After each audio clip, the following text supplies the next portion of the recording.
Hi folks, Norb Novison here. Welcome to Treasure Tips. Today we're going to talk about the buying side of getting things for eBay.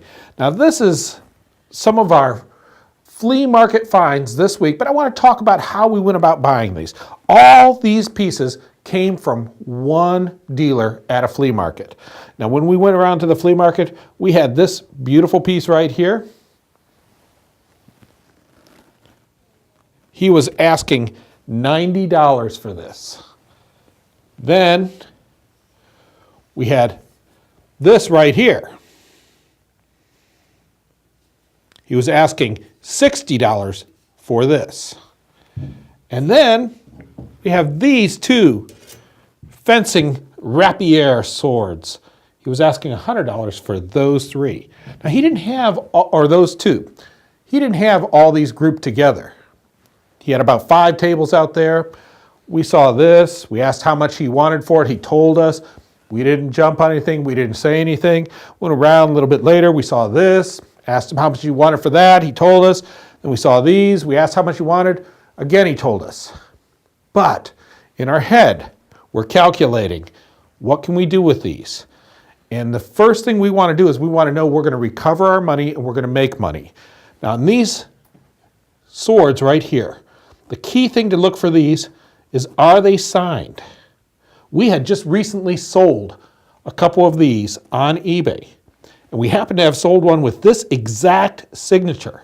So we knew that these swords were Civil War era. With this signature, the one we sold went for $304. So we knew that these two had potential, and they were a good deal by themselves. But we wanted these also. So we then went to the gentleman and said, how much for this, this, and these? Outright. And he came back to us and said, how about $210? Now that's a savings of $40 off what he originally asked. We countered with 170. He countered with 185. We said, how about 180? He said, no. And we could tell he was at his point. We accepted 185. We reached in our pocket and we pulled out cash right there and paid him and took these. Now because of that, we were able to know that we're going to probably double our money, or at least make money and then some off these two swords by themselves. This is where we know we're covered. This right here, trench art is very common.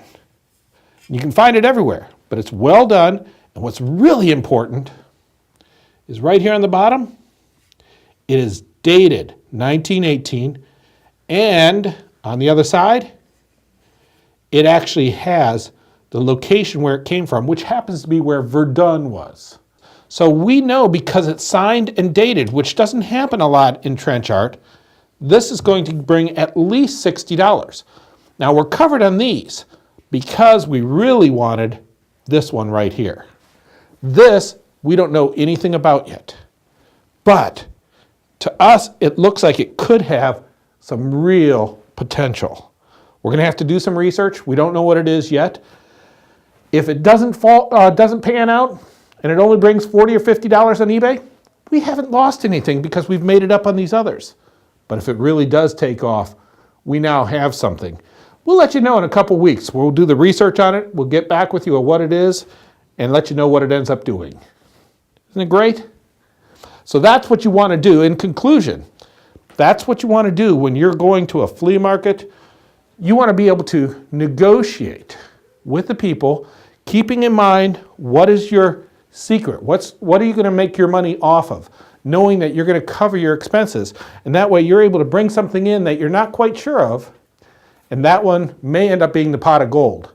But you're doing it because you negotiated with those people. This is Norb Novison with another treasure tip. We'll see you next time. My life is good. Really good.